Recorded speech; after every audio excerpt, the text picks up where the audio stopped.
નમસ્કાર, જય માતાજી. કેમ છો બધા મિત્રો? હાલમાં ગુજરાત વાહન વ્યવહાર નિગમ એટલે જીએસઆરટીસી દ્વારા જે ખાસ કરીને દિવ્યાંગો માટે થઈને હેલ્પરની જગ્યા જાહેર કરવામાં આવેલી છે, તો એનું ખાસ એવું તમને અપડેટ લઈને હું તમારી વચ્ચે આવી ગયો છું.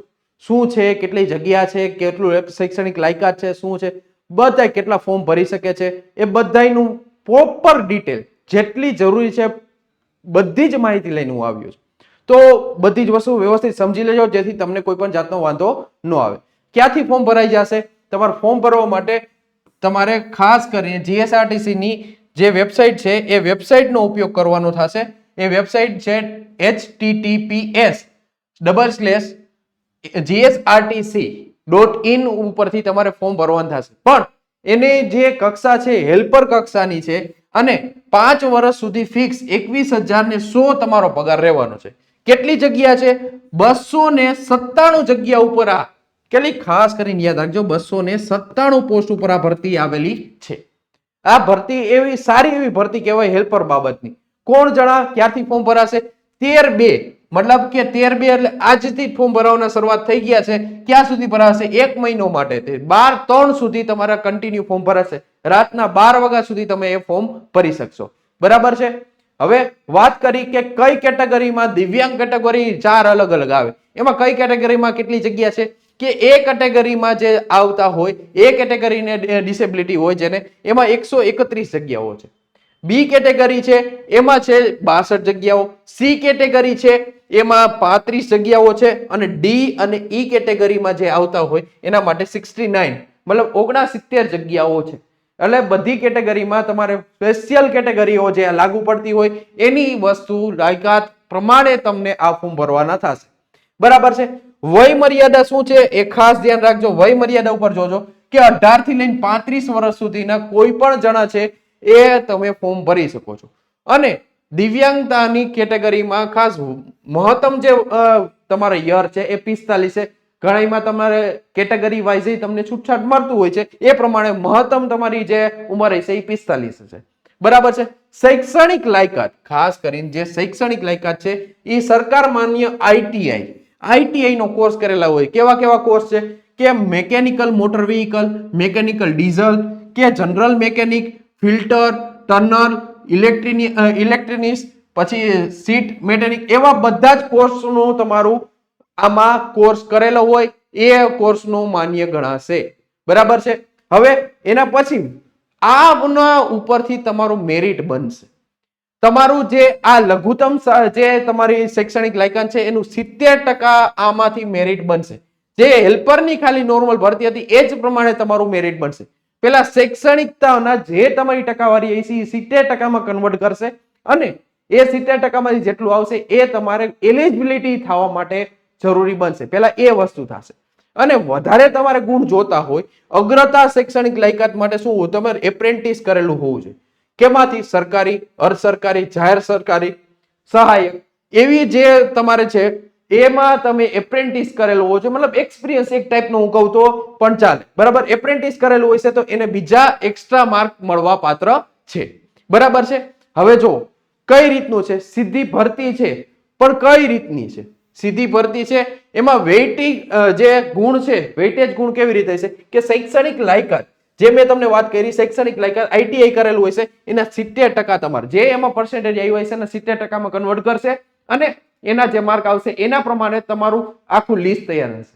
એમાં જે આગળ હશે એના લિસ્ટના ક્રાઇટેરિયા પ્રમાણે આવશે એને એક્ઝામ દેવા દેશે.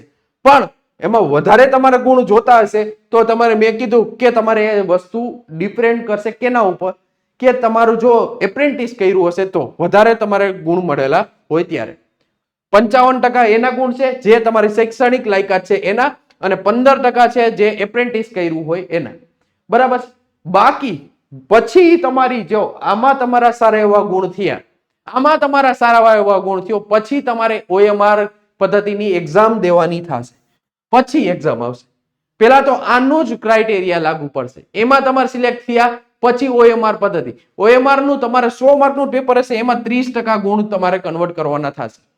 એટલા માટે કઈ રીતના કે એક્ઝામમાં તમને 100 ગુણની એમસીક્યુ એક્ઝામ લેવામાં આવશે, એનું વેટેજ 30% કન્વર્ટ કરવામાં આવશે. એમ સમજી લ્યો કે 30% કન્વર્ટ કરવામાં આવશે. બરાબર છે. 70% તો તમારા ઓલરેડી તમારા શૈક્ષણિક લાયકાત પ્રમાણે છે અને 30% તમારા OMR MCQ ઉપરથી થશે. ટોટલ 100% તમારું કામ પૂરું થઈ ગયું. એટલા માટે 100% માંથી જેને હાઈએસ્ટ હશે એને આ પોસ્ટ ઉપર જગ્યા મળશે. બરાબર છે. આ વસ્તુ OMR પદ્ધતિથી એક્ઝામ લેવાશે, ખાસ યાદ રાખજો. ક્યારે? કે આ 70% માંથી સારા એવા ગુણ થતા હશે ત્યારે. હવે શું થયું? OMR પદ્ધતિમાં તમારે શૈક્ષણિક તમારે કઈ કઈ વસ્તુની તૈયારી કરવી પડશે? જો પેલા સામાન્ય જ્ઞાન, ગુજરાતનો ઇતિહાસ, ભૂગોળ, ગુજરાતનું વર્તમાન પ્રવાહ, મતલબ કે કરંટ અફેર, ગુજરાતનું જ એનો વેઇટેજ કેટલું છે? 30%, મતલબ 30 ગુણનું રહેશે. બરાબર. ગુજરાતી વ્યાકરણ 10મા ધોરણ કક્ષા, બરાબર છે, એના 5 માર્ક છે. અંગ્રેજી વ્યાકરણ 10મા સુધીનું, મતલબ 5 ગુણ હશે. પછી લાયકાતના વિષયો વસ્તુને લગતા પ્રશ્નો 50 ગુણ, મતલબ તમારું ટેકનિકલ વસ્તુ કે જે તમે જે એજ્યુકેશન ક્વોલિફિકેશન ITI માં લીધેલું છે એની વાત કરે છે, એ 50 ગુણનું હશે.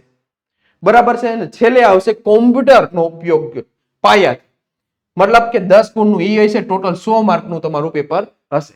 અને હા, ખાસ કરીને આમાં તમારે કોમ્પ્યુટરનું સર્ટિફિકેટ જોશે. બરાબર છે, યાદ રાખજો. હવે તમારે OMR પદ્ધતિનું જે પેપર હશે એ 2 કલાક સુધીનો ટાઈમ તમને આપવામાં આવશે. 100 ગુણના પેપરમાં 2 કલાકનો ટાઈમ આપશે. 40% તમારે ફરજિયાત, મતલબ 40 થી ઓછા ગુણ હશે તો તમે ઓટોમેટિક ફેલ થઈ જશો. યાદ રાખજો, 40 તમારે ફરજિયાત લેવાના છે અને માઇનસ સિસ્ટમ છે. 0.25 તમારા માઇનસ થશે. ક્યારે? ખોટો પડ્યો હોય કે ડબલ જવાબ દીધા હોય તો 0.25 તમારા ઉડાડી દે. બરાબર છે. ખાસ કરીને એ વસ્તુ ધ્યાન રાખજો. બાકી બધું ફોટો ID પ્રૂફ ને એ બધું વ્યવસ્થિત છે. બરાબર છે. પગાર ધોરણ છે 21,000 અને 100 રૂપિયા ફિક્સ 5 વર્ષ સુધી. પછી પગાર પંચ પ્રમાણે લાગશે. વય મર્યાદા કેટલી છે? કે 18 થી લઈ અને જે વર્ષ હોય છે 10 વર્ષનું મહત્તમ તમને છૂટછાટ આપે, એટલે 45 વર્ષ સુધી ચાલશે. આમ 35 થી તમારે હાલે છે. બરાબર છે. 10 વર્ષની છૂટછાટ મળે છે એટલે 45 સુધી જાય છે. હવે શૈક્ષણિક લાયકાતની મેં વાત કરી, એમાં તમને મેં કીધું કે ITI નું તમારું જે એજ્યુકેશન ક્વોલિફિકેશન છે અને એપ્રેન્ટિસ કર્યું હોય તો એ, અને કોમ્પ્યુટરનું સર્ટિફિકેટ તમારે ખાસ જરૂર પડશે. જો કોમ્પ્યુટરનું પ્રમાણપત્ર તમારે ખાસ જરૂર પડશે જો આ એક્ઝામમાં તમારે ફોર્મ ભરવું હોય તો. બરાબર છે. આ હતી તમારી નવી ભરતી જે GSRTC દ્વારા હેલ્પરની પોસ્ટ બહાર પડી, ખાસ કરીને દિવ્યાંગો માટેની. બરાબર છે. તો જે મિત્રો આને એલિબિલિટેડ થતા હોય તો એનું ફોર્મ ભરવાની શરૂઆત થઈ ગઈ છે. ફોર્મ ભરવાનું ચૂકતા નહીં, વ્યવસ્થિત પ્રમાણે ભરજો. એનો પણ વિડીયો આવી જશે. આવી નવી અપડેટ જાણવા માટે તેની લક્ષ્યમ એકેડમીને અને આવી જ અપડેટો જાણવા માટે તેની લક્ષ્યમ એકેડમીનો આ ટેલિગ્રામ ચેનલનું પેજ છે લક્ષ્યમ એકેડમી ઓફિશિયલ ને, જેને જોઈન કરી લેજો. તેથી તમને સૌથી પહેલા આ નોટિફિકેશન મળી જાય. મળશે આવા જ નવા સેશન સાથે. ત્યાં સુધી મને એટલે કે યશસ્વી ગોયલને રજા આપો.